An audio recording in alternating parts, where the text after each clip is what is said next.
ng atrasan.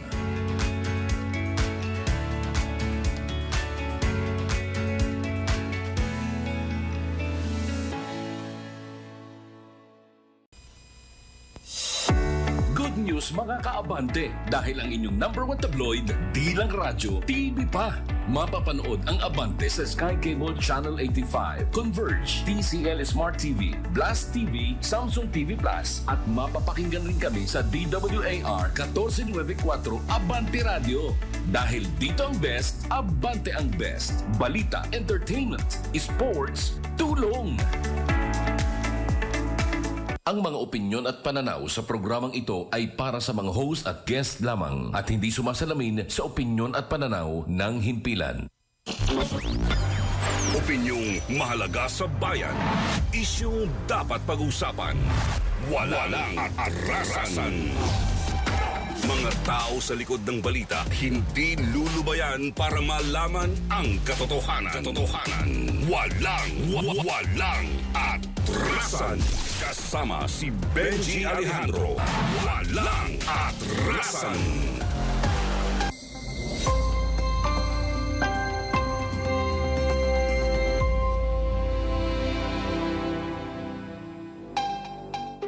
Good morning!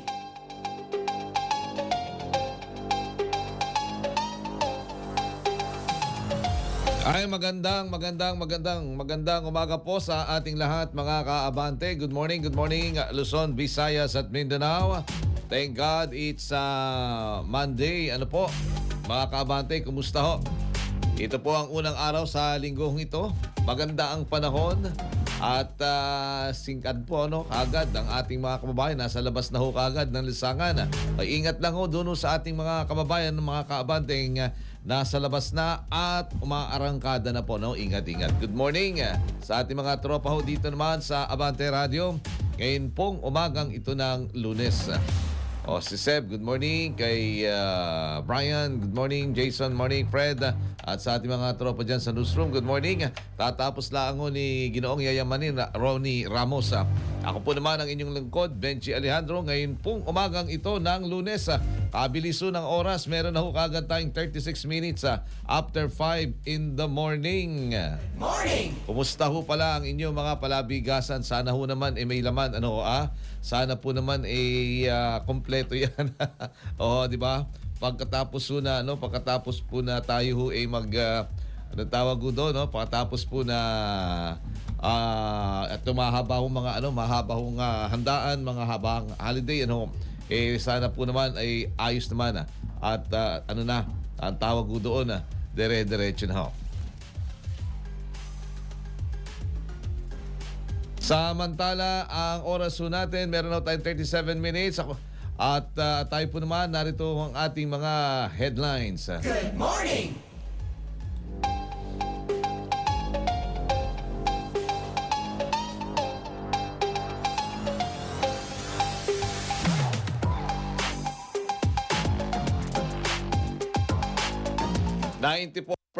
ng mga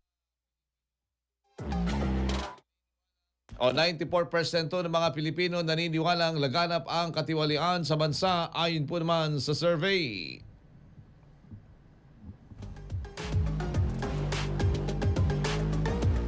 Bawas presyo sa mga produktong langis asahan naman ngayong linggo.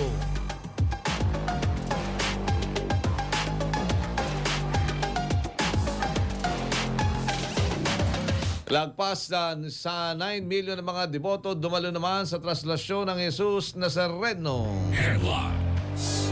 Senate President Soto di po persahing magbalik sa trabaho si Senador Bato. Headlines. Kitty Duterte kinwestiyon ng ICC yung arrest laban naman kay Digong niya naman sa Korte Suprema. Headlines.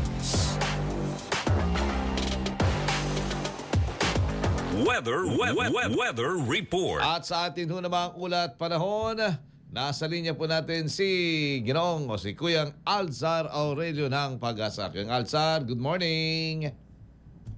Good morning po sa ating lahat. Inaasahan pa rin ng mga pag-ulan lalo po sa silangang bahagi ng Luzon dahil sa shear line at northeast monsoon. Makakaranas ng maulap na kalangitan na may mga kalat-kalat na pagulan at isolated thunderstorm sa mga probinsya ng Cagayan, Isabela, Aurora at Quezon.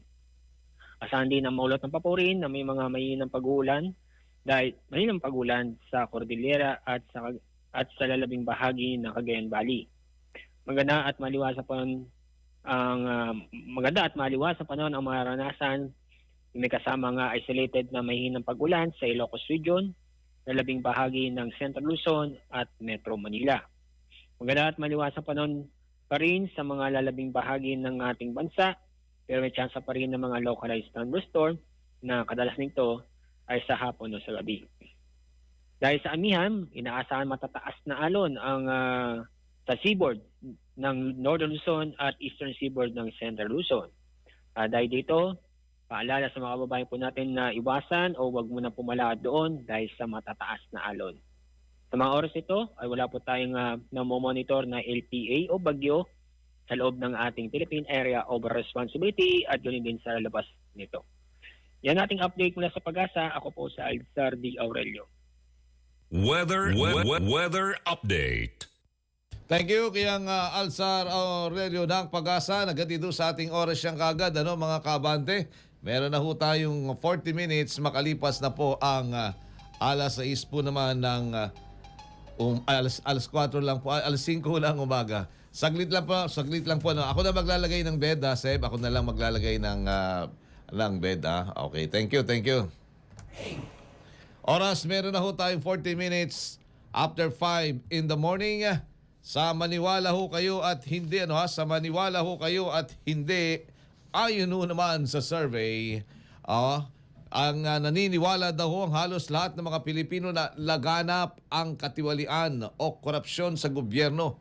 Ayon ho naman yan sa pinakabagong survey na inilabas ho ng mula po naman isinagawa ito ng December 12 hanggang 15 ng taong 2025, yung nagdaan ng taon.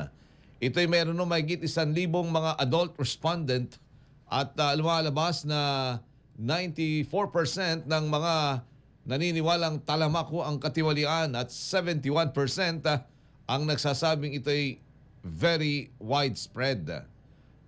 Tanging 5% ang nag-aalinlangan habang 1% lamang ang naniniwalang hindi laganap po ang katiwalian.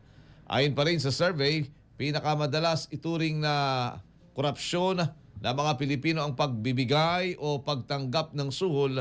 74 naman ang porsyento habang ang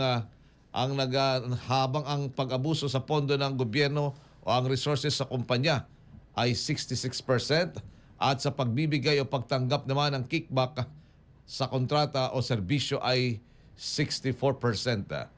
Pinakikita rin ng resulta na hindi lamang sa gobyerno umiiral sa ang katiwalian kundi pati na rin sa pribadong sektor. Kabilang ang pag-iwas sa pagbabayad ng buwis o regulasyon ay 42% habang sa insider trading o financial naman ay yung fraud ay 42% habang sa nepotismo o favoritismo ay maabot sa 40% at hindi ho pagsisiwalat ng conflict of interest ay 21%.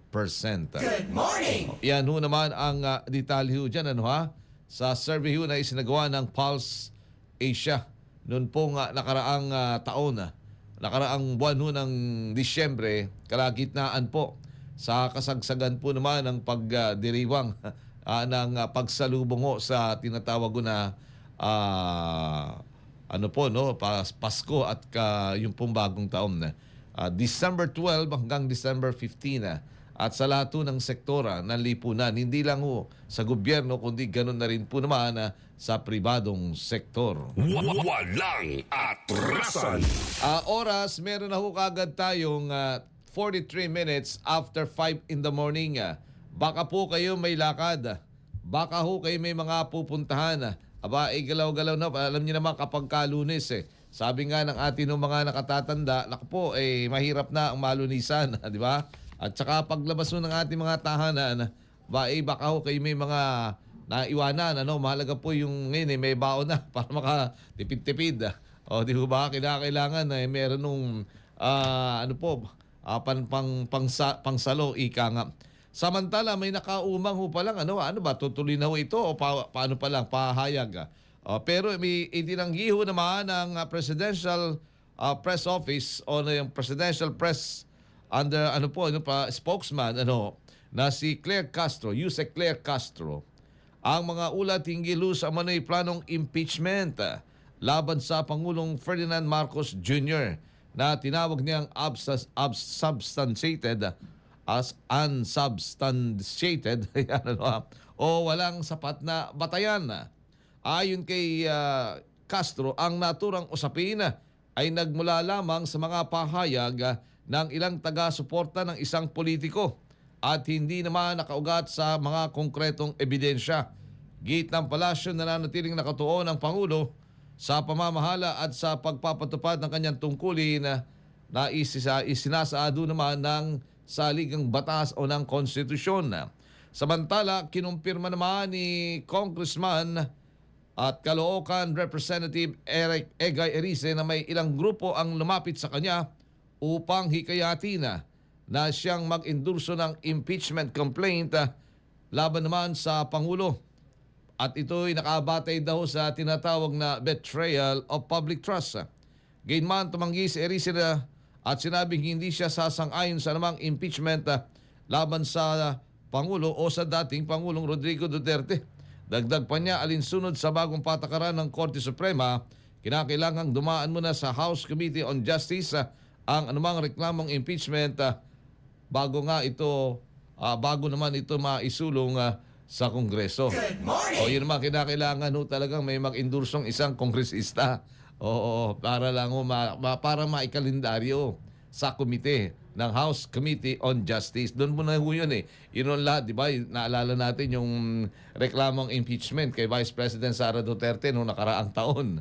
O di ba? Ganun meron po ng mga kongresista, isang miyembro man lang ang parang resolution o kung ano man na humihikayat para dadalhin yun sa House Committee on Justice.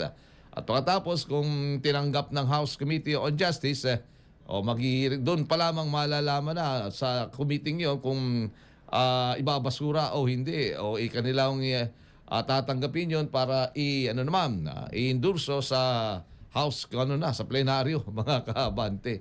O yun, matagal nakakapagtaka lang sa Kongreso, Meron tayong minority leader na nasa mayorya. Tinutukoy yun natin si Congressman Libanan, Marcelino Libanan. O lagi yun nandun sa parte ng mayorya. Pero siya ang minority leader. Ang umaaktong talagang leader at nagsasalita kontra lagi sa mga issue ng governance ay yun pong deputy minority leader o yung mga tinatawag ng mga miyembro ng Makabayan Blocks. Doon sila.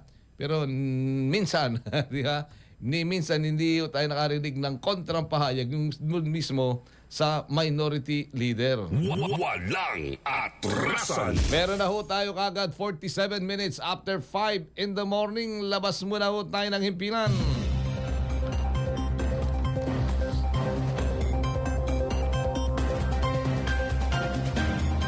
Labing-pito daw arestado dahil naman sa pagnanakaw ng kable. Umaabante po sa balita, Abante reporter Isaiah Mirafuentes. Abante Radyo Live Report.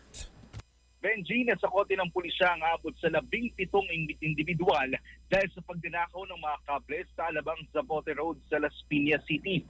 Ayon sa Southern Police District, naaktuhan mismo nilang nagsasakay ng mga wire ang 17 suspect sa kanilang sasakyan.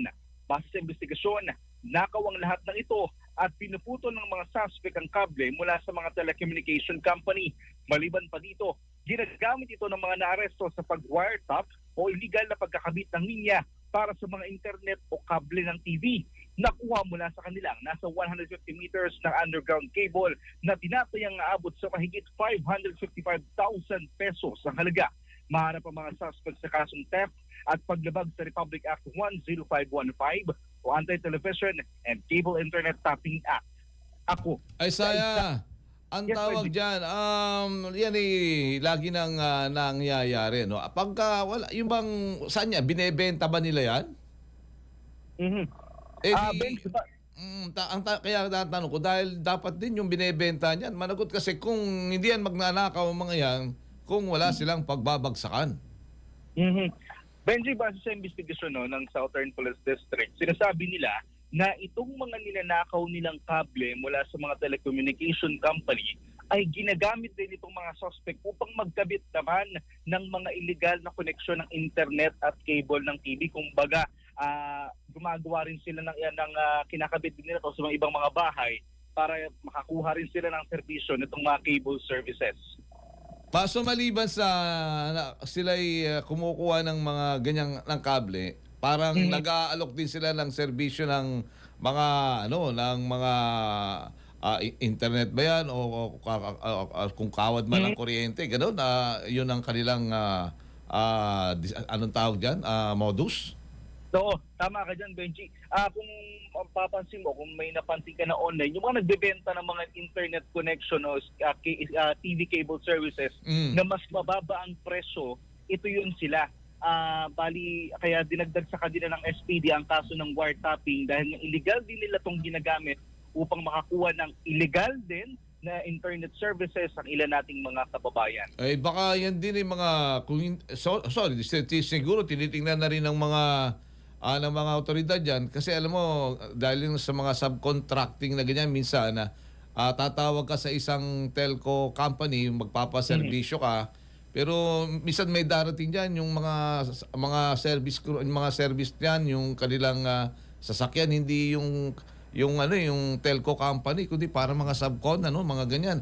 Sa subcon, baka yung iba dyan, inaalis na sa trabaho, yun, nakakuha nila yung skills, nakakuha sila ng technique. Minsan nga, nag-aalok na sila, labas na doon sa telco company, sa Isaiah. Tama ka dyan, Benji. No? Actually, base sa detalyeng ibinigay ng Southern Police District, sinasabi rin nila na isa rin yan sa kanilang iniimbestigahan dahil paano ba nila nalalaman kung saan nakalagay itong mga kable, lalo sa mga telecommunication company? Kasi itong mga nakuha mula sa mga suspect ay tinatawag na underground cable. So, mga nasa ilalim ito ng lupa. So, kahina-hinala, nakapagtataka rin kung bakit nila alam kung saan ito nakalagay. Ayun, oo. At saka hindi pa bukod sa yan makaka-apekto dun sa di ba? Maaari pag ninakaw nila yung kable na naputulan ng serbisyo, baka piktado diyan, baka may hospital o yung mga tinatawag na mahalagang instalasyon o tawag na to, facility sa ating bayan, malaking pinsala ang dulot, Isaiah. Oo, totoo 'yan. Minsan pa naman, Benji, sa mga internet services natin, kapag magsisingil, maaga. Pero kapag kapag may problema na naputol, ay nako, napakatagal. Minsan nga, nakakapagtaka, yung ganda naman ng signal mo, yung bang services mo, biglang nawawala. Pero pag tinawag mo naman, nati-trace nila kung saan ang problema. Kung hindi naman malala, abay, may ibabalik naman within hours. Pero kapag ka naputol, iba talaga ibang usapan. Iti-trace nila kung saan Kasi di ba may mga sabi nga, yung box na yan sa bawat kanto o bawat, depende kung paano nila sinosona yan, kung ilang mga tahanan ng siniservisyo ng bawat box. Pag doon naputol, lalo na kung critical yung lugar, medyo may problema talaga ang services ng internet, lalo na kuya sa mga kable pala ng cable o kable pala ng mga telcos ang kanilang tinitira. Saka medyo mahal kasi, Benji, yung kable ng cable at nitong mga internet service. Base nga dun sa report, 150 meters lang pero inabutan ng 555,000 pesos. Wow, lampas kalating milyon pa lang halaga, no? Ganyan pala kahalaga. Buti na lang nasa kote yan. At paano yun? Pero makakapagpiyansa yung mga yan, ano? Yan din ang inaalam natin, Benji, kung magkano ba yung magiging piyansa nitong mga suspect o kung pagbibigyan pa sila na makapagpiyansa dahil nga dalawang kaso ang isinampas sa kanila, itong paglabag sa Anti-Wiretapping Act at itong theft o pagnanakaw. Tsaka ano na naman ang dahilan nila? Hindi dahil nahuli, napag-utusan lang kami o hindi namin alam na may pipi kami pala kami o ano ang mga dahilan nila. Yung mga ganun, ha? Yan yung mga madalas na dahilan ng mga naarestong suspect, minsan dahil sa kahirapan, Mhm. o mga pangkain, gano'n. Ganyan, oh. Anyway, yun pa naman, may survey. May survey. Anyway, thank you, Isaiah. At ingat, maaga pa. Thank you. Ako, si Isaiah Mirafuentes, Abante. Abante Radyo Live Report. Ayun, buti naman nahuli yan, mga ganun pala kahalaga yun. Ilang 150 meters lang ang halaga nung nakuha nilang kable, pero ang halaga 500 daw, o almost 500, kalating milyon. Sino nga ba ang hindi maingganyo? Patapos kung makalusuto sila, sila naman na mag-o-offer ng services sa mababang halaga. Ingat-ingat lang no. Kasi nga naman kapag tumawag ka sa ilang mga telcos, in fairness, di ba? Matagal. Tinitrace din naman nila tinitrace. Buti kung nagre-refund sa isang araw na hindi sila nakapag-deliver yung kanilang doon sa paketing binili mo, hindi naman nire-refund mga kaabante. Ang oras, meron na ho kagad tayong 55 minutes after 5 in the morning. Isa pa hong balita. Dalawang rider daw sa Gatan, dyan ho naman sa aksidente sa lungsod na Maynila. Umaabante sa balita, Abante reporter Jansay Makailas. Jansay!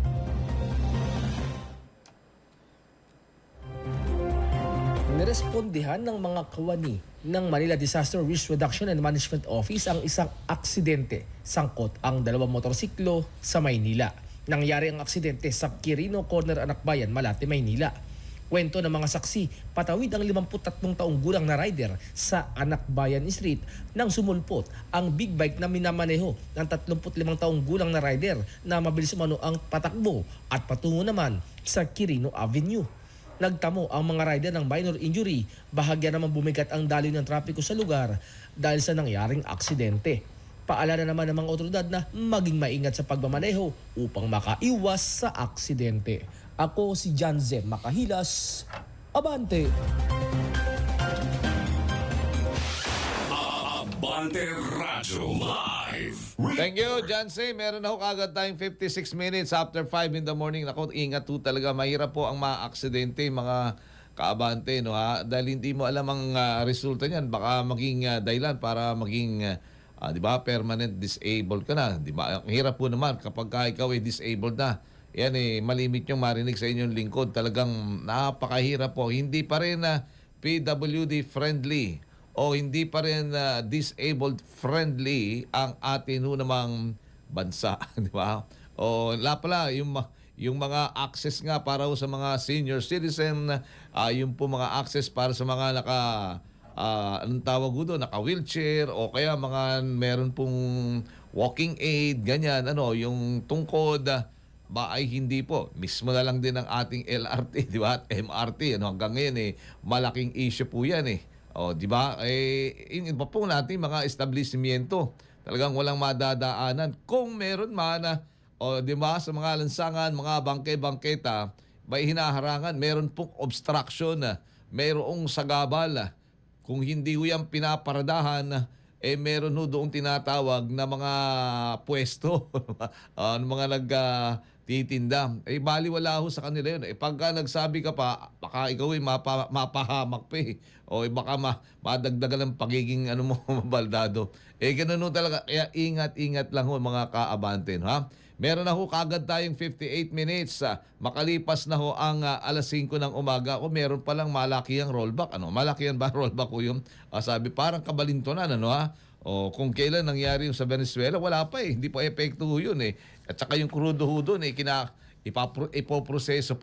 ipoproseso pa mga kaabante, asahan daw ang bawas presyo sa mga produkto ng petrolyo ngayong linggo. Ayon sa Department of Energy, batay na rin sa galaw ng pandaigdigang merkado.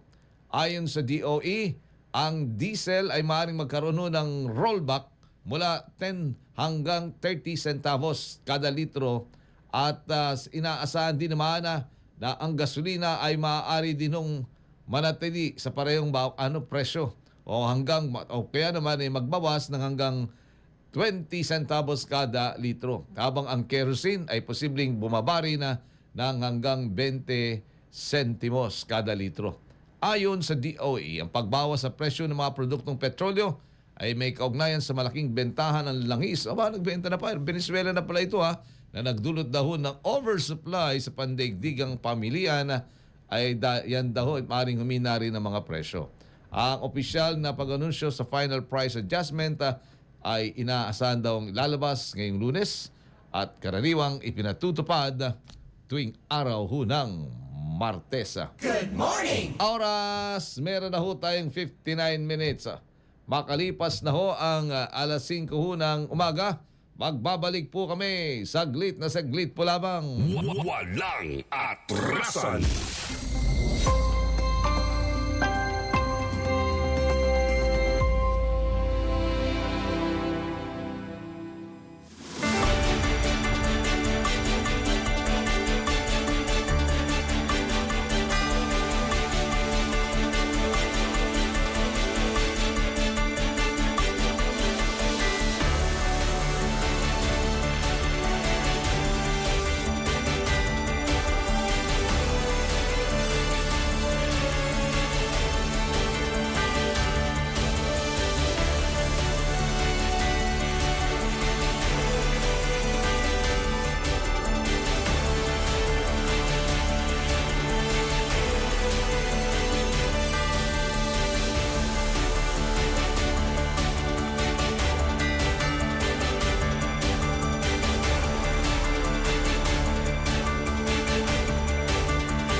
Sa mahabang panahon, kayo ay kasama. Lalong tumibay ang ating pagsasama. Ang boses ko na inyong pinagkakatiwalaan sa inyong mga tahanan ng ilang dekada. Ang tiwala na magiging gabay namin para maghatid ng balita at serbisyo. Isang karangalan na kami pa rin ang inyong kasangga, si Paring Ray Langit. JR Langit po. Kasangga mo ang langit, abante ang best. Laging alalahanin sa anumang laban, kasangga mo ang langit. Kasama rin ang inyong kasangga, JR Langit. Kasangga mo ang langit. Lunes hanggang Biyernes, alas 9 hanggang alas 10:30 ng umaga. Abante ang best. Una sa balita, entertainment, sports, tulong.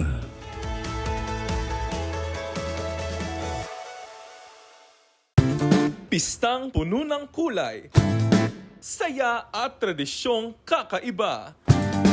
Mga kaabante, biniray na! Tuwing Enero, hindi lang mga tao ang may OOTD. Pati bangka, naka-dress up. Astig! Hindi ordinary. Tradisyong may kwento, tradisyong may puso.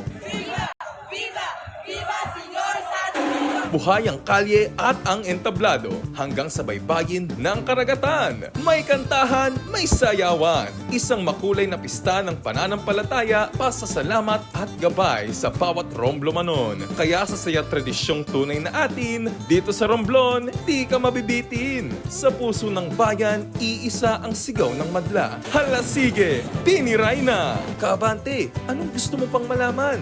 Tutok lang dahil sa Fiesta Files, lagi kang may bagong kaalaman.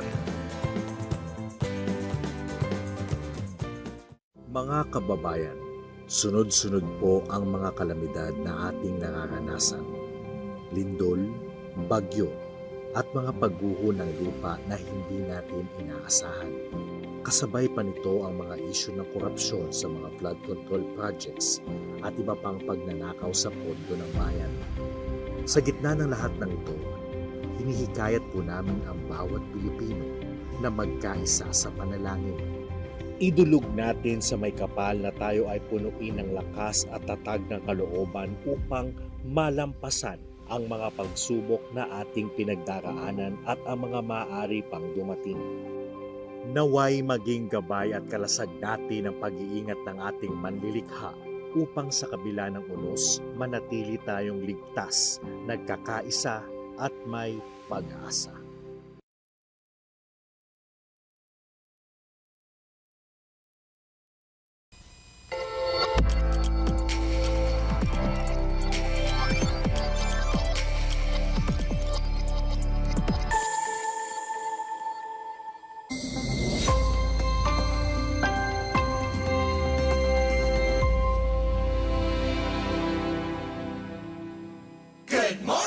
Walang atrasan.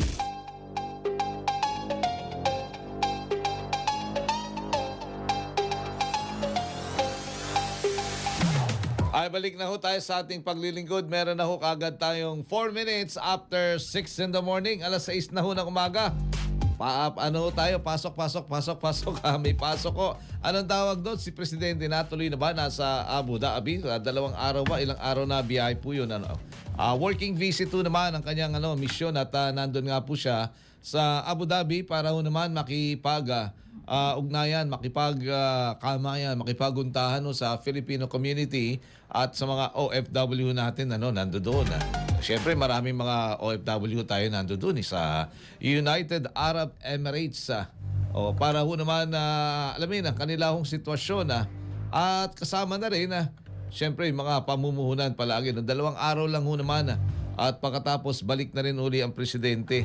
O inaalala nyo over the weekend meron pong isang colonel ng ating Philippine Army ang nagpahayag personal ano kaya pagka naka-uniforme ka at pagkatapos ay nagpahayag ka ng ganun kahit sinabing nilinaw na personal para ang hirap din mga kaabante.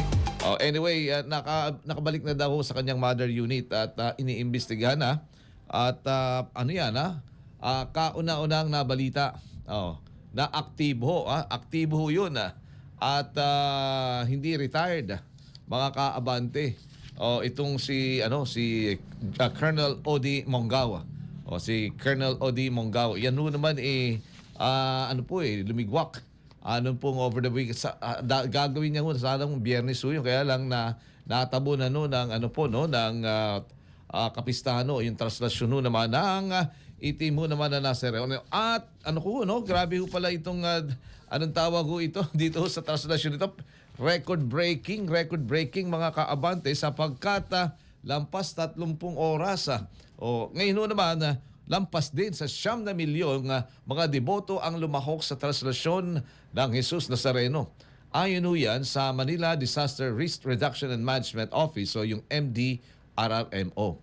Dahil daw sa dami ng tao, mabilis na rumisponde ang mga Health Emergency Response Team ng Department of Health sa mga insidenteng medikal sa kabuang ruta po ng translasyon. Nakaantabay naman ng mga medical at first aid teams katuwang ang mga ospital, local government units at emergency services. Bago daw magtanghali noong Biyernes, higit sa 300 deboto ang dinala sa DOH medical tents. Karamihan ay mga minor injuries, pagkahilo at dehydration. Ang mga nangangailangan ng karagdagang atensyon ay nai-refer sa mga kalapito na ospital. At nagpaalala nga ang DOH sa publiko na unahin ang kaligtasan sa mga ganito po namang kaganapan. Itinuturing ngayong taon ang translasyon bilang pinakamahabang prosesyon sa nakalipas na 2 dekada. Good morning! Ang sabi nga po ng church, yung namumuno ho dyan sa Quiapo Church, sa National Shrine, mga kaabante, nung dumating na ho sa simbahan, nakarating na. Pagkahaba-haba man daw ng prosesyon sa simbahan din ng dating. Yun ang katunayan doon. Doon daw sa may Arlegi, doon nung natinggan, higit ata 10 oras. Mahabang oras doon. At yung pong karwahe o yung andas bumigay. Yung manibela, gawa pala daw sa raw motor show na okay, baka ibalik nila na rin yung anda. Yung hinihila-hila kasi madaling maniobrang hao yun. Ito kasi may mga ganong unang pahayag na parang top of the line, gano'n po. Pero doon sa naganap po na translasyon ay bumigay, hindi kinaya nung minodify na andas, yung minodify na karwahe. Ngayon pag-aaralan daw muli mga kaabante. Ang sabi nga po di ba may mga gulong pa. Yung dati-dati mapuputol lang yung napuputol lang yung tali Kaya lang dire-diretso lang. At saka yung alam niyo naman yung hinihila lang ng kamay na parang gano'n o parang kariton sabi nga. Pero sinaunang disenyo Minsan din no, kapag ka talaga yung yan ang dami yung simbolismo actually. Ang dami pong simbolismo actually yan nung katatapos na traslasyon ng itim na Nazareno. Walang atras. Meron na ho tayong 9 minutes after 6 in the morning. Labas muna ho tayo ng himpilan. Labas muna. Ito no, ang isa pang balita, 8 taong gulang daw na batang lalaki natagpuang walang buhay sa isang sagingan. Saan? Alamin po natin, umaabante sa Balita Abante reporter Nilo Dagos. Nilo! Abante Radyo Live Report. Isang 8 taong gulang ang nabatang lalaki ang natagpuang walang buhay at tadtad ng taga sa isang sagingan malapit sa kanilang bahay sa barangay Santiago 2 sa San Pablo City nitong Biyernes ng umaga. Ayon sa pulisya, nagtamo ang biktimang si Johnny Rick Nudero na mga sugat sa tenga, lieg at tiyan at halos naputol din ng ilan sa kanyang mga daliri. Batay sa investigasyon, nasa loob pa umano ng bahay ang bata nang huling makita ng kanyang tito na maghahatid sa kanya sa school bago ito maligo. Subalit paglabas ng banyo ng tito ay wala na ang biktima. Hinala ng pamilya, posibleng kilala ng bata ang salarin dahil tinawag umano ito bago naganap ang krimen.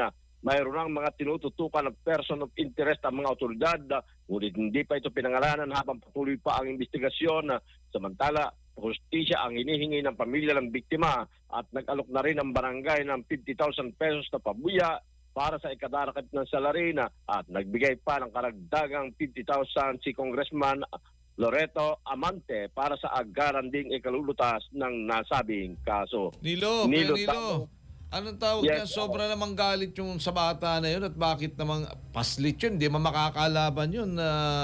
At hindi rin nakasigaw, ganun. At kung sa loob ng bahay mismo yun. At kinuha, tinawag, kaya natagpuan sa sagingan. Yun pala, ganun. Nakalabas ng bahay, lumabas ng bahay. Yes, Benji, nasa mga 500 meters. Kasi itong daan, patungo dito sa bahay nitong biktima, dadaan ka sa sagingan at sa may kawayanan at doon siya nakita sa daan na yon palabas doon sa kanilang lugar.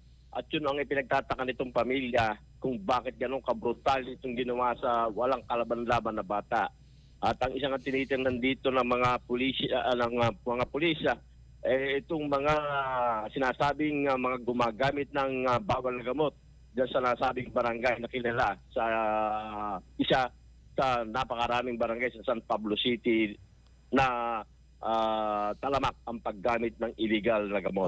At saka anong tawag doon? Yung ang nanay niya wala sa bahay, Kanilo? Wala ang nanay nito at ang caretaker nito, yung kanyang tito na actually papasok ang bata sa eskwelahan itong umaga ito ng Friday at nakabihis na. Oo. At naliligo lang itong tito na siya maghahatid sa school. Pero paglabas nung tito dito sa banyo, wala na yung bata doon sa loob ng bahay. Kaya kilala din ng kanilang pamilya itong sinamahan ng bata palayo doon sa kanilang bahay. Mga ilang metro ang layo kung saan ito natagpang wala ng buhay at tatad niya nitong saksak at taga. Oo. So ang tawag diyan wala si nanay, wala ring ama, ganyan, wala. Nasa labas. Oo, ito kawawa naman ang bata, ha? Yes, at yung kanyang tito at tita ang siyang guardian itong nasabing bata at sila nga itong humihingi ngayon itong hustisya para sa ikalulutos agad ng nasabing brutal na krimen. Hari naman, mabilis na malaman niya kasi paslit, sayang ang kinabukasan ng naturang biktima, Kuya Nilo. Patuloy natin tututukan itong insidenteng ito at ihahatid natin ang mga kaganapan hinggil dito. Thank you, Kuya. Thank you, Kuya Nilo. Okay, Nilo Dagos, Abante. Abante Radyo Live Report. Karumal-dumal, kalunos-lunos po yung insidente na yan dyan sa may San Pablo, Laguna. Pero binabanggit ni Canilo ay yung lugar na yung barangay na pinangyarihan ay parang may mataas ang insidente ng illegal na droga. 14 minutes after 6 in the morning. Yan po ang balita. Hinahanap natin yung magulang nasaan. Ayaw pa natin nung ayaw muna nating anong tawag ko doon, itanong kay at anong tawag ko doon, ayaw natin magsabi ng konklusyon diyan. Kaya na ang tawag po doon ay mag-imbestiga muna ang mga ating otoridad. Kasi nga ganung oras papasok at nandun sa caretaker, pangangalaga ng tiyo at tiya. Kaminsan kasi doon sa ilang mga ganyang karahasan, minsan yung mga karahasan laban sa mga paslit, laban sa mga minor de edad, kapag titignan minsan at lalo na yung pamilya nila minsan baka yun ay stepfather, stepmother, maging stepson, stepdaughter, hindi biological, yung biological relations ng biktima at saka nung sinasabing mga suspect lumalabas minsan. Teka muna, isa pang balita sa labas na himpilan. Ustad dedo naman daw sa pangraratrat dyan sa North Cotabato. Maabante po sa balita, abante reporter June Mendoza. Kaagad nasawi ang isang ustads matapos pagraratratin ng hindi pa nakikilalang mga suspect hapon noong Sabado sa bayan ng Midsayap, North Cotabato. Kinilala ang biktima na si Hashim Subo, isang kawani rin ng pamalang bayan ng Kadayangan sa loob ng Special Geographic Area ng Bangsamoro Region. Ayon sa Midsayap Municipal Police Station, sakay na kanyang motorsiklo ang biktima nang lapitan umano ng dalawang lalaking magkaangka sa motorsiklo at pagraratratin. Sapul sa ulo nito at ilang parte ng kanyang katawan ang biktima sa ninang-agarang pagkasawi. Sa ngayon, iniimbestigahan pa ang motibo sa insidente at patuloy rin ang pagtugis ng mga otoridad upang matukoy at mahuli ang mga responsable. Ito si Jun Mendoza, Abante. Abante Radyo Live Report. Thank you, Jun. Meron na agad tayong 16 minutes after 6 in the morning. Mga balita naman, tuloy pa rin natin balita sa labas naman ng Metro Manila sa mga lalawigan. Naglabas daw ng abiso ang Bureau of Fisheries and Aquatic Resources o ang BIFAR sa mga mangingisda sa Palawan kaugnay sa nakatagdang paglulunsad ng rocket ng China sa gabi ng Enero 13. Ngayon? 12 bukas. Ayon sa BIFAR, sa pagitan ng 11:38 ng gabi ng January 13 hanggang 12:14 ng madaling araw ng January 14 ay pansamantalang ipagbabawal ang paglalayag at pangingisda sa karagatan ng El Nido. Diyan naman sa Puerto Princesa at Rosul Reef. Tatlong mga lugar. Nabanggit na mga lugar ay natukoy na drop zone sa papakawalang Long March 8A mula sa Wenchang Hainan, China. Paalala ng BIFAR, bagamat hindi inaasang babagsak sa kalupaan ang debris, may potensyal na panganib sa mga barko at mga bangkang pangisda at iba pang mga sasakyang pandagat na daraan sa nasabing drop zone. Nagpaalala naman ang Philippine Space Agency sa mga mangingisda at mga residente na huwag hahawakan o kukuhanin ang hinihinalang debris na kanilang makikita sa karagatan o sa baybayin man. Good morning! O delikado, baka radioactive. Diba? O galing yun sa itaas. O may ginawang i-report mo kagad kung makikita ng ating mga mangingisda o doon ng ating mga mamamayan dyan sa may bahagi po ng tatlong lugar sa El Nido. Tourist destination yun. Puerto Princesa at Rosul Reef. Yan ang mga nabanggit na lugar. Dyan po naman sa West Philippine Sea. West Philippine Sea. Meron pala tayong Philippine Space Agency. Naku, di meron na rin tayong mga tayong astronaut. Ganyan. Astronaut ba tayo kung tatawagin kung meron man. O may space agency kasi yung ibang mga bansa, halimbawa sa Amerika, astronaut. Doon naman sa halimbawa sa Union Soviet, Russia, mga cosmonaut ang tawag naman sa kanila po namang mga lugar. Aba, 19 minutes na ho kaagad, ano, ay kanila po mga spaceman. Sabi nga, yun pong cosmonaut. Ayan. Meron na ho tayo kaagad 19 minutes after 6 in the morning. Balita ho tayo dito sa Marikina. Barangay Tanyong, good morning sa mga Barangay Tanyong. Diyan ho naman sa lungsod na Marikina. Pinalalakas po nila ang kanilang kahandaan sa sakuna. Yun ho sa mga kalamidad. Kasi nga, di ba, ang Marikina ay nasa fault line. Marami ho namang fault line dito sa Pilipinas. Pero merong Marikina Valley fault line ba ho yun na. Kaya naman, ngayon pa lang kaaga, naghahanda. Yung iba na ho talaga yung laging handa, sabi. Para may mga simulation isasagawa dyan. Para naman kapag nandyan na yung actual, kahit pa paano hindi magkakabiglaan. Kaya alam mo ang gagawin.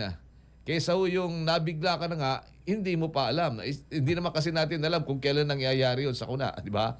Target na ho ng barangay dyan sa Tanyong sa Marikina City, Barangay Tanyong sa Marikina City, napalakasin ang kanilang disaster preparedness sa pamamagitan daw ng pagbili ng mga bagong kagamitan. Ay bibili sila.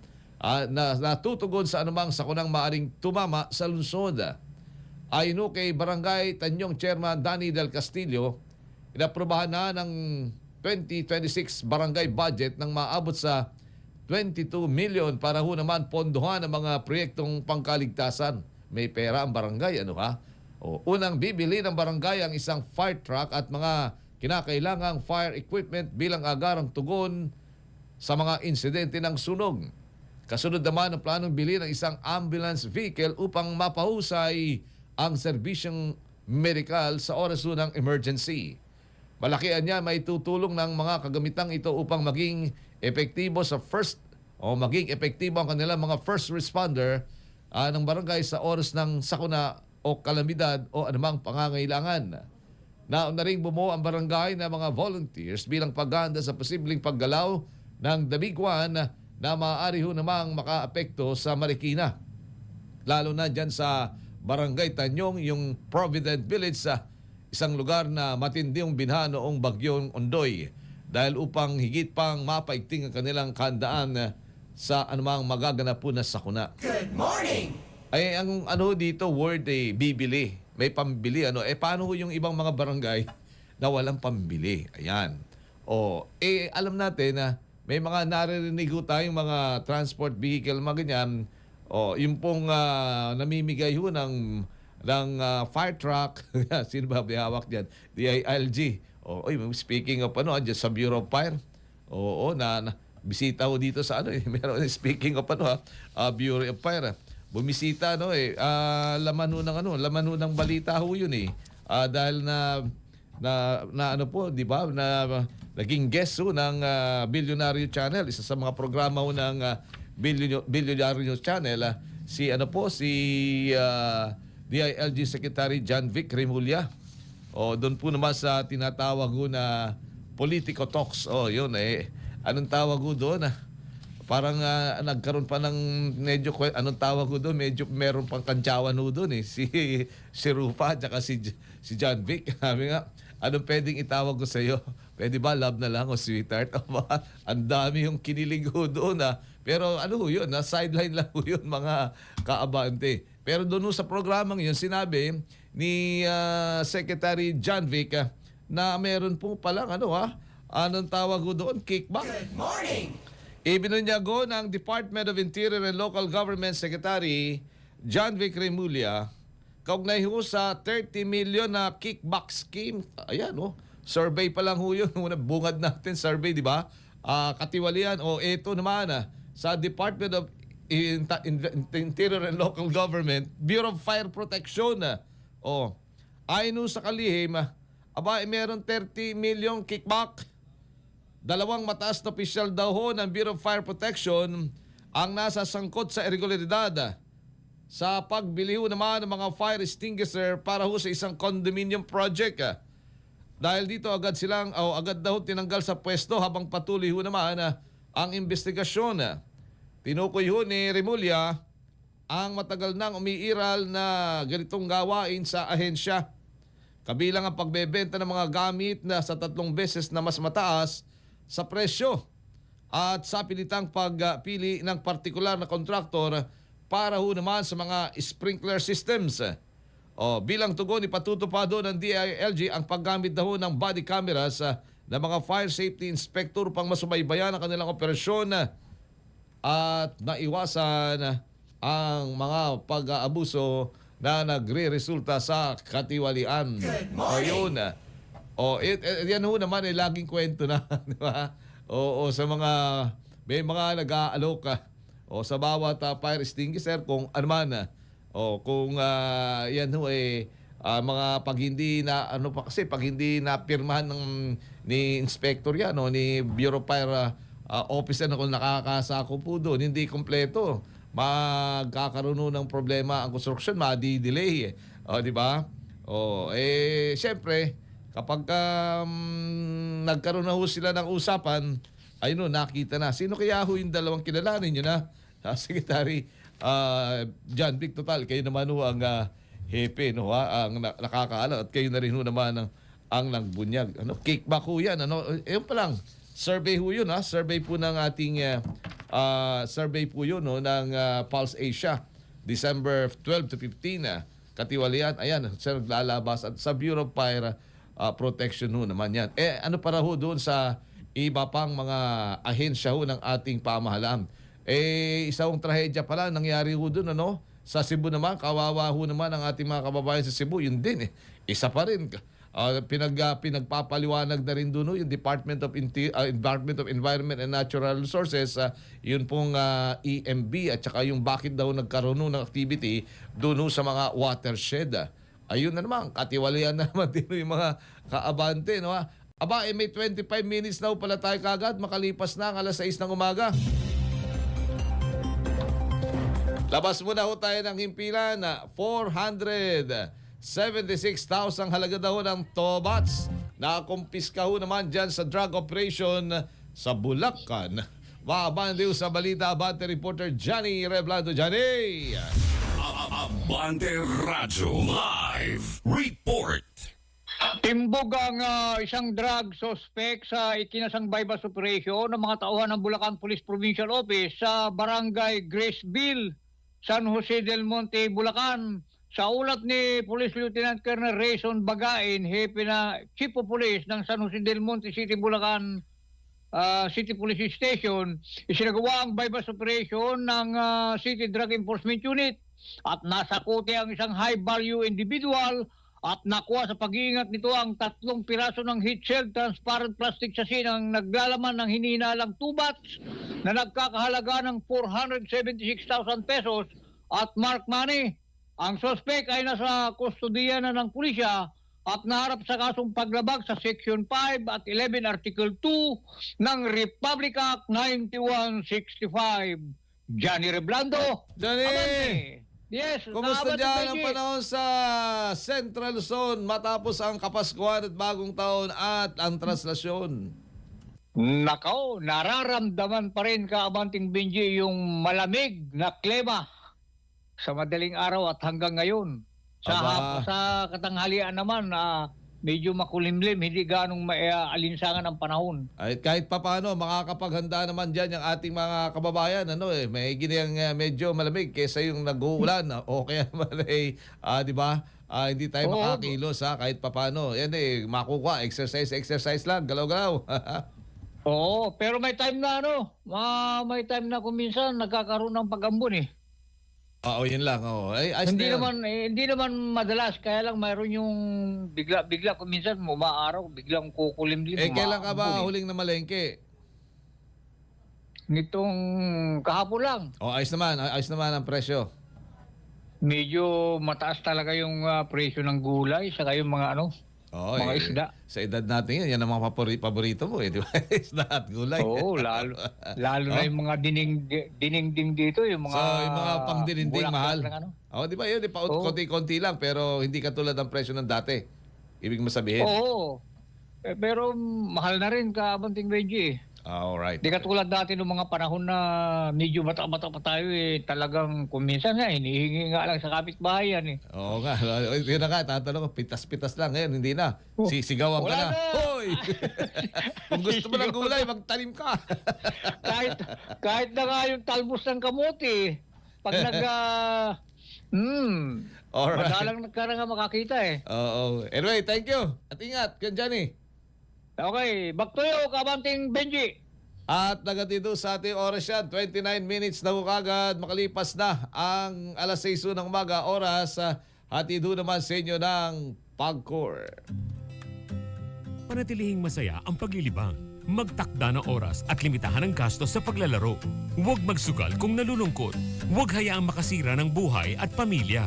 Para sa impormasyon ukol sa responsible gaming, bisitahin ang www.pagcor.ph. Isang mensahe mula sa Pagcor.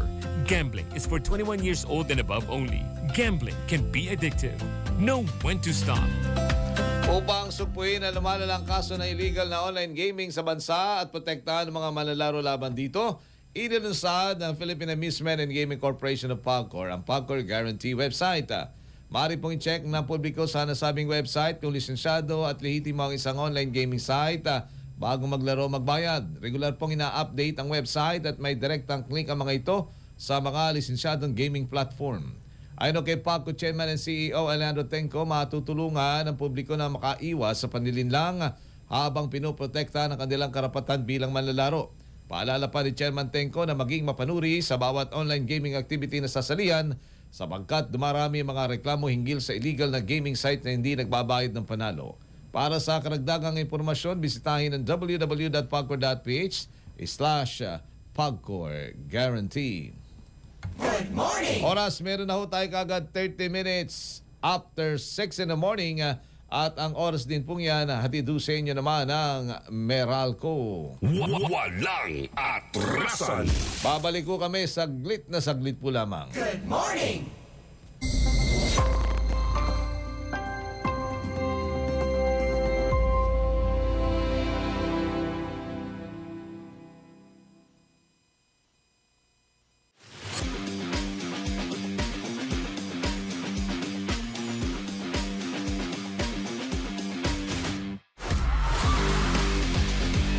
Tayo mga Pilipino, sports-minded. May mga atleta tayong tumatak at patuloy na gumagawa ng pangalan sa mundo.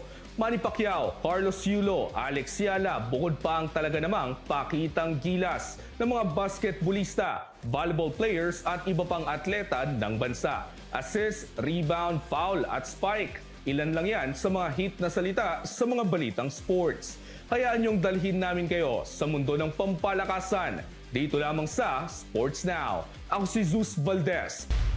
Sports Now. Lunes hanggang Biyernes, alas 7:30 hanggang alas 8:30 ng gabi. Abante ang best. Una sa balita, entertainment, sports, tulong.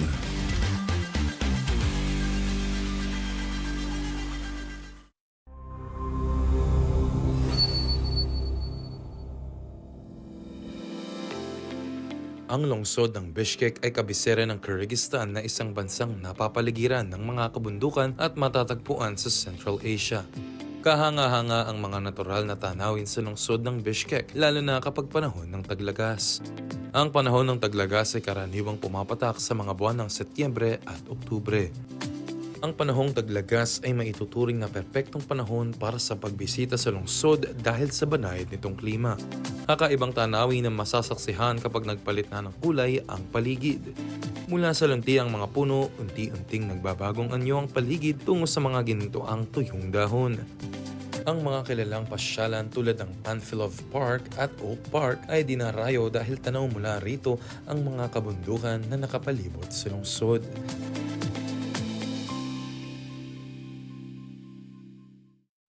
Kulitan. Hindi ko na naman mo. Ang alam ko, pinasok siya sa madilim na ano. Sa madilim na ano? Hindi. Tawanan. Awal sila sa dangal.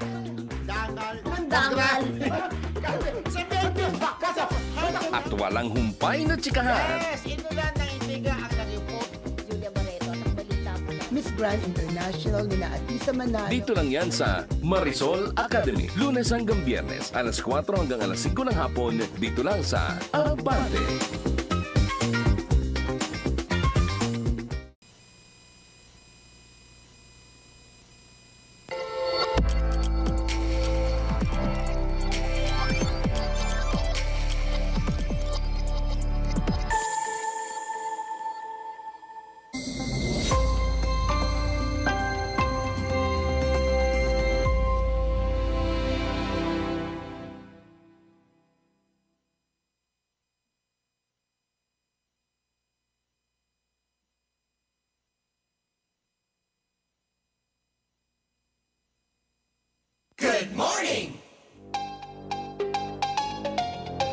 Ay, balik na ho tayo sa ating paglilingkod ngayong umagang ito ng Lunes. Meron na ho tayong 34 minutes after 6 in the morning. Nagtapos ho ang pinakamahabang traslasyon sa kasaysayan matapos po ang halos 31 oras na prosesyon mula ho Quirino Grandstand patungong Quiapo Church. Umabot daw sa mahigit na 9 milyong deboto ang nakilahok sa tinatayang 2.5 milyon ang sumampas mismo sa prosesyon. Dahil sa dami ho ng tao, no, may mga ulat to na nagkaaberya sa karosa, kabilang ang pagkakasira at pagkakaputulo ng lubid. Tumagal ho ng higit sa inaasa ng paglalakbay po naman ng imahen. Para ho naman sa sabi nga po post assessment hinggil sa naganap ho na traslasyon, ang punong abala ho dyan ng ating Manila Police District. Nasa linya po natin si Police Major Philip Ines, tagapagsalita po ng NPD. Major Ines, magandang umaga po. Thank you po sa pagtanggap sa aming tawag. Ako po si Benji Alejandro. Good morning, Major. Wala po sa timbulan po ng Laya at Diwan Dakilay sa mapagpalat kalmadong umaga po, Sir Benji. Ganun din po sa mga nakatugaygay at nanonood sa inyong programa ngayon. So ano po pala, no, Major, itong pinaka naitala sa kasaysayan na mahabang prosesyon. Pero sabi nga nung sa simbahan, ng paring simbahan, pagkahaba-haba ho naman ang prosesyon sa simbahan din po dumating. Major. Tama kayo dyan, Sir Benji, napakahaba po talaga kasi sabi nga natin, nag-umpisa po tayo ng alas 4 po ng madaling araw ng January 9 at natapos po tayo ng alas 10:50 po ng umaga nung January 10. Kaya kung titignan po natin, umabot po to ng 30 hours and 50 minutes. Kaya ito po yung pinakamahaba natin naging traslasyon sa ating pong mga naitalang mga nung nakaraan hanggang sabi nga nung mga sumunod pa. At ito nga po, ito po yung pinakamatagal. Talagang dito, talagang yung mga mananampalataya, mga organizer at ang ating talagang mga members of the police force ay talagang pagod, pagal at talagang naging hamon sa kanilang kakayahan ito sa kanilang endurance, Major. Tama kayo dyan, Sir Benji. Nakita nyo naman yung ating mga pulis before pa mag-umpisa ito na andyan na, nakadeploy na. Gumamit tayo ng mahigit 15,000 PNP personnel. Hindi lamang po yan dito sa Metro Manila. Kung hindi galing tayo sa Police Regional Office 3, tapos Police Regional Office 4A na tumulong sa atin. Kaya nga sabi natin, yung deployment natin, hindi lamang yan nung araw. Kung hindi, prior to that, Sir Benji, naghahanda na yan. Tapos pagpunta pa natin dito. Kaya nga, sabi ko, nagpapasalamat kami sa ating mga kapwa-police na tumulong sa atin na magbantay ng seguridad para dito sa Nazareno 2026. At sabi nga natin, ganun din, Sir Benji, kunin ko na rin ito pagkakataon para magpasalamat din tayo dun sa iba pang mga ahensya natin ng gobyerno na taon-taon tumutulong sa atin. Kasi nga, sabi nga natin, hindi natin magagawa ito yung mga bagay na paglalatag natin. Matagal itong pinagplanuhan na Sir Benji. Last year pa pinaplano na natin to at taon-taon naman na pinaghahandaan natin. Pero ngayon nga naitala natin yung pinakamahabang traslasyon sa kasaysayan.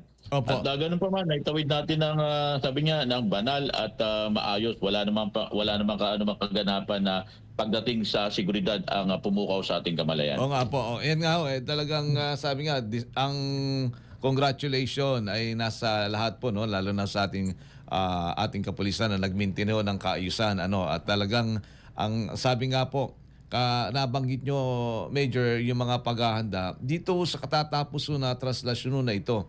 Ang sinabi ho ng simbahan na mukhang may pagbabago na isasagawa batay na rin sa naging resulta po ng traslasyon. Bagamat napakaaga pa, pero ano kaya mga pwedeng napansin ng ating PNP hinggil dito sa limbawa po, no, yung doon sa may Arlegui, bakit nagtagal daw at 10 oras ba ho yun? O higit sa mahabang oras ang pagkakatigil doon sa may Arlegui daw, Major? Tama kayo dyan, sir. Kung mapapansin natin, sabi nga natin, meron tayong 12 segment. At yung pagdating nga dito sa may, kung ako nagkakamali, segment 5 yan, sa may Arlegui, ay tumagal talaga na napakatagal. Isa sa nakita natin dyan, yung pagiging agresibo ng ating mga deboto. Meron na tayong mga panawagan kasama ang simbahan. Matagal na nating dinadrum beat sa lahat ng tungtungan, yung mga public advisory natin para sana tumugon yung ating mga kababayan at pagpa-participate yan. Pero ganun pa man, dahil nga dun sa kanilang pagiging, yung kanilang demosyon na nakita natin. Nung una kasi, Sir Alejandro, napansin naman natin, napakabilis from Quirino Grandstand, maitawid natin ng Katigbak. Yeah, oo nga, ang bilis. Noong nakaraang taon, naitala natin bago nakatawid yan, mga 2 oras mahigit. Pero nitong ngayong Nazareno natin, within 30 minutes na itawid natin. Kaya lang pagdating dito sa may Pine Road sa harapan ito ng National Museum, sumalubong itong ating mga deboto. Kaya ang tumagal talaga yung daloy ng ating andas. At pagdating pa natin dyan sa may pagbaba ng Ayala Bridge, at ganun din pagdating sa may Arlegui, talagang sabi nga ang tagal ng usad ng ating andas. May ano talaga, Major, may mga unpredictability ho talaga itong mga ganitong pagdating sa crowd control, yung mga ganyang translasyon o prosesyon, Major? Pinaghahandaan natin yan na Sir Alejandro, pero nakita na Sir Benji, pero nakita naman po natin na napakadami po talaga nung mga agresibo natin na mga deboto kung saan umaakyat to sa andas, sumasalubong, naputol pa yung tali na napakalaki. Kaya sabi nga natin, paano natin na ipapaliwanag na maputol natin yung tali na napakalaki? Parang tali ng barko yan eh. Oo, naputol talaga nila sa lakas ng... Nakikita natin kung paano yung persa at yung sabi nga yung mga deboto doon sa kanilang ginagawa. Ang sa atin dito, Sir Benji, ganun pa man, tumagal man siya, ng ganong katagal pero naitawid natin ng maayos. Yun ang pinaka-importante ho doon sa lahat, Major. Yun nga, although... pero Sir Benji, siyempre nalulungkot din naman tayo dahil meron tayong mga kababayan ng nasawi dyan. Yun nga, kasama na rin yung kaibigan nating miyembro ng MPD Press Corps. Kaibigan natin na si Ito na nalulungkot tayo dahil bago pa lang nag-umpisa pagpunta. Kasi galing sa iba pa bang mga coverage bago siya pumunta rito sa may Quirino Grandstand. At yun nga, nakakalungkot. At bukod doon, meron din tayong mga naitalapang tatlo pa. Yung isa dyan, yung nagulungan ng andas at yung dalawa dyan ay inatake rin. Kaya nga sabi ko, una-una nakikiramay tayo sa pamilya ng mga deboto natin. At syempre doon sa ating kaibigan, pamilya ng ating kaibigan na si Ito, na sabi nga nasawi dahil dun sa kanyang trabaho at ginagawang pagko-cover dito sa ating Nazareno. Doon sa sinasabi yung nagulungan, paano naman yung nagulungan? Naipito siya na ng mga deboto, Major? Base lang po sa initial nating impormasyon, habang pag-akyat niya po doon sa andas natin, nalaglag siya tapos bumagsak po siya doon, napahiga siya doon sa simento at hindi, syempre po sa dami ng tao, hindi na po siya napansin at nadaanan nga po siya ng gulong nitong ating andas. At yun po yung nakita natin na initial cause of death nga. Yung dalawa naman po na dinala din sa Jose Reyes, ito naman po ay ang initial naman po dito ay inatake po itong dalawa na ito. So ngayon po, pagkatapos itong translasyon, meron naman po tayong isang event. Santo Niño naman, Major. Ano naman po paghahanda ho nyo diyan sa Tondo? Tawid lang. Kumbaga sa tawid kalye lang. Tama kayo dyan, Sir Benny, kaya palagi ko pong sinasabi, walang barkadong pula ang kalendaryo ng mga Pulis Maynila. Tuloy-tuloy po ito at hindi lang po yan. Meron pa mga susunod na malakihang piyesta na magaganap dito sa lungsod ng Maynila. Kaya nga ito pong pista naman ng Tondo, isa rin po sa malakihang event ko sa atin. Meron na tayong mga security preparation na ginagawa dyan. At taon-taon naman po yan, Sir Benji. Pinaghahandaan po talaga natin ito. Okay. Major Ines, ako po yung nagpapasalamat sa oras na pinakaluhubin nyo. At muli, congratulations sa members po ng Manila Police District at ng the entire police force dyan naman sa naging rolo sa katatapos na translasyon. Mahaba man, natuloy din naman ang uwi sa simbahan. Tama kayo dyan, Sir Benji. Maraming salamat po sa pagbibigay ng pagkakataon. Sa ngalan po ng aming Chief PNP, ng aming pong Regional Director ng NCRPO at ng aming pong District Director, ang aming pong punong taga-timon, Brigadier General Arnold Evangelista Abad. Makakasa po kayo sa mabilis, nararamdaman at dekalidad na serbisyo para po sa Manileño. Isang kalmadong maga po. Thank you po. Yan po si Police Major Philip Ines, tagapagsalita ng Manila Police District. Good morning! Yan ang mamang pulis. Ready sana.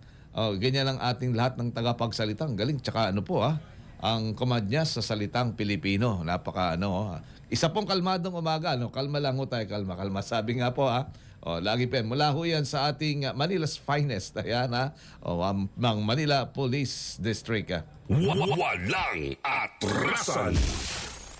Nakakalungkot lang merong casualty, 4. May isa yung kasama natin sa nabuhay, si Ito, at saka yung pong nung nagulungan may nagulungan pala ho. So talagang dapat tong yung zero casualty. Minsan ang tawag ho nila diyan minsan inaalay, may alay ho nangyayari Anyway, ang oras ho natin 45 minutes after 6 in the morning. Pinakamahaba po ito doon ho pala sa sa may Arlegui. Tumagal ho nung matagal ho doon At saka nagpahinga din daw ng konti yung ating mga mamanata, mga mamang pulis at lahat na rin po doon sa may San Sebastian Church.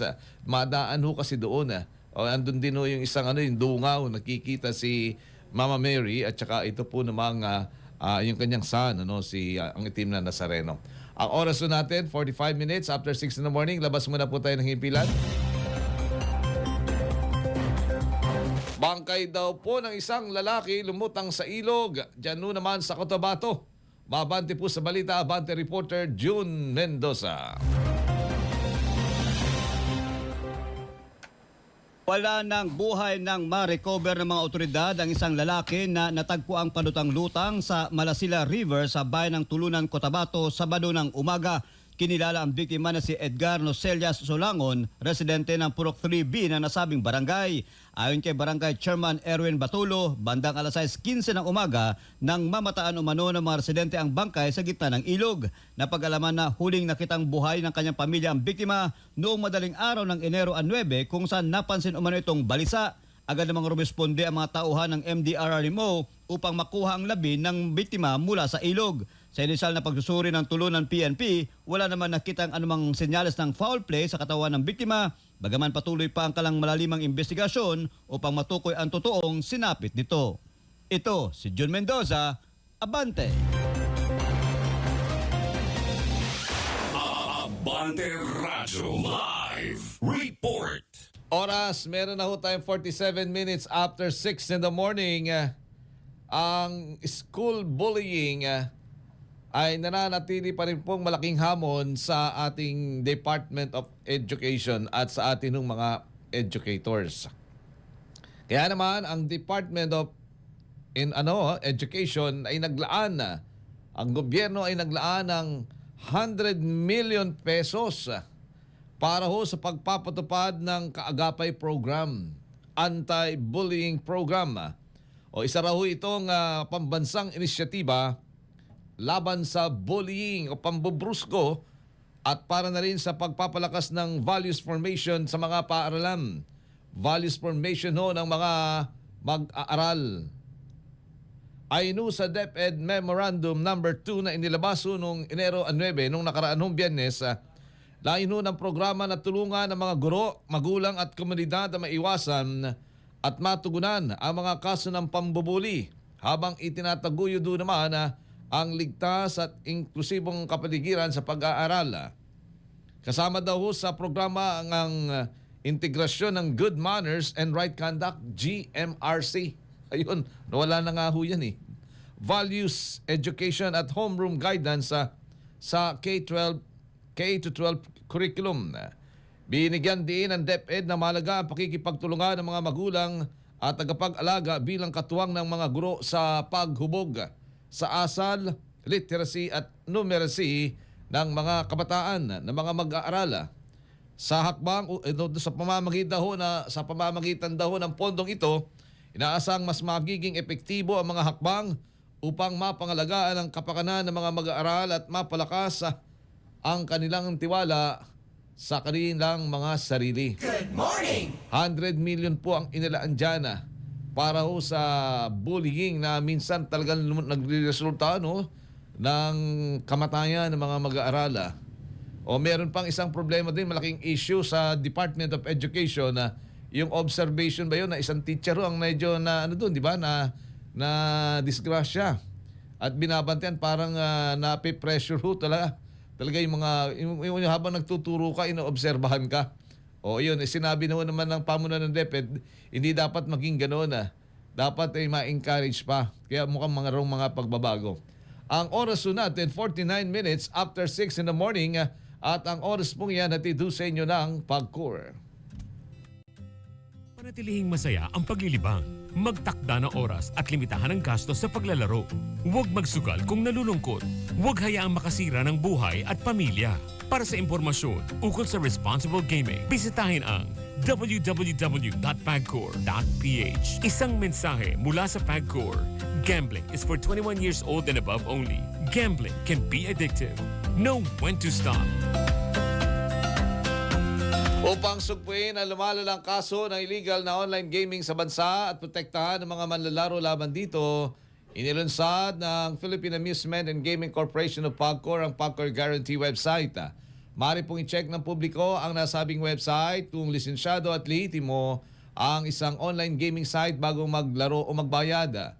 Regular hong ina-update ang website at may direktang click ang mga ito sa mga lisensyadong gaming platform. Ayon kay Pagcor Chairman at CEO Alejandro Tenco, matutulungan ang publiko na makaiwas sa panlilinlang habang pinuprotektahan ang kanilang karapatan bilang manlalaro.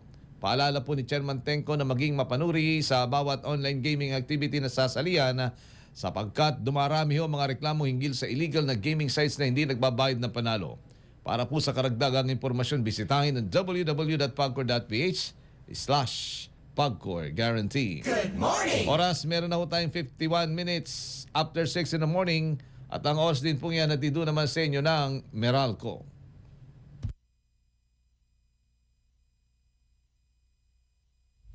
Editorial ni Benji Alejandro. Mga kaabante, sa napakaraming hamon na kinakaharap po ng bansa, ilan sa mga ito po'y banta ng terorismo at patuloy na tensyon sa West Philippine Sea. Unahin natin ang terorismo.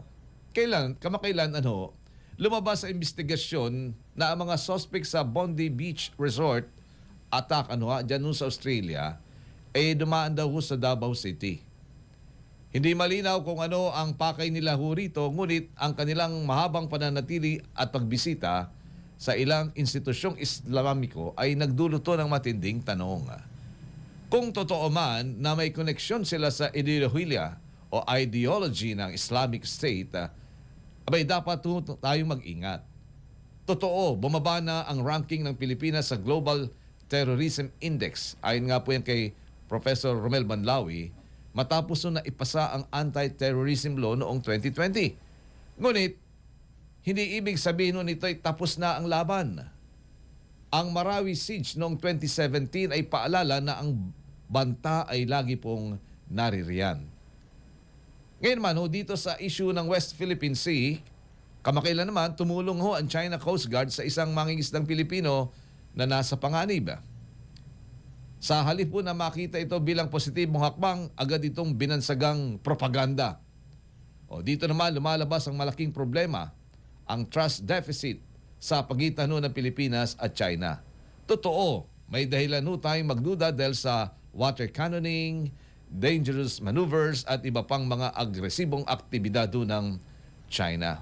Subalit na balanse ito, Nabalanse po ito nung ito naman tumulong naman din ang Philippine Coast Guard sa isang na in distress din naman na Chinese vessels diyan naman sa karagatan ng Pilipinas. Kaya ang tanong sa 3 dekada ng konfrontasyon, ano ba ang napala natin? Nabalik ba ang Scarborough Shoal? Di ba? At ang tawag po nun ay na-develop ba natin ang yaman sa West Philippine Sea? Wala Kaya't malinaw po ang aral, mga kaabante. Kooperasyon kaysa sa konfrontasyon. Hindi ibig sabihin nito ay susuko tayo. Ang ibig sabihin, maghanap po tayo ng mga larangan kung saan makikinabang po ang ating bansa tulad sa search and rescue, pamamahala sa pangingisda, proteksyon sa kapaligiran at dialogo sa seguridad. Ang konfrontasyon po gastos at tensyon. Ang kooperasyon naman, oportunidad. Sa huli, parehong usapin. terorismo at West Philippine Sea ay nagtuturo ng iisang bagay. Kailangan ho nating baguhin ang mindset. Hindi ho sapat ang lumang paraan. Kailangan ho ng inobasyon, progresibong hakbang at bukas na pag-uusap. Kung hindi, abay tayo rin po ang dehado. Ayon nga kay Profesor Banlawi. Good morning! Editorial ni Benji Alejandro.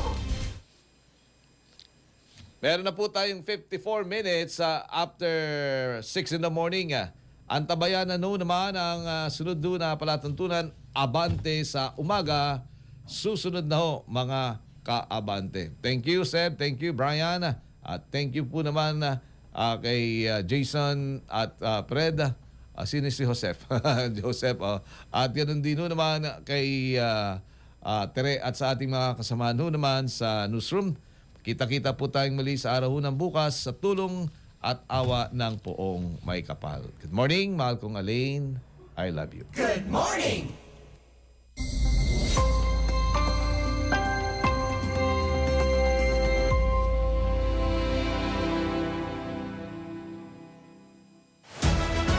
Mga mainit at eksklusibong balita na caught on cam. Huli sa aktwal o on-the-spot video ng mga pangyayari. Ito ang mga totoong tagpo in the act na naging viral. Na unfiltered reality sa lente ng katotohanan. Ako si Dea Ong, ito ang pag-abante ng mga kamera. Dito lang sa Tele Tabloid. Lunes hanggang Biyernes, dito lang sa Abante. Bago pa man bumaha, makinig sa balita at abiso ng lokal na pamahalaan. Ihanda ang emergency kit, itaas ang mga gamit, patayin ang kuryente kapag malapit na ang baha, maghanda ng evacuation plan. Habang bumabaha, iwasan ang paglalakad o pagmamaneho sa baha. Kung kailangang lumikas, gawin agad. Dalhin ang emergency kit at mahalagang dokumento. Huwag basta hawakan ang mga metal o poste ng kuryente. Makinig sa radyo o official social media updates. Pagkatapos ng baha, huwag agad pumasok sa bahay hanggat hindi sinasabing ligtas. I-check kung may sira ang linya ng kuryente o gas leak. Linisin at i-disinfect ang bahay. Iwasan muna ang pag-inom ng tubig sa gripo. Mag-ingat sa mga lamok at sakit tulad ng leptospirosis at dengue. Maging alerto. Manatili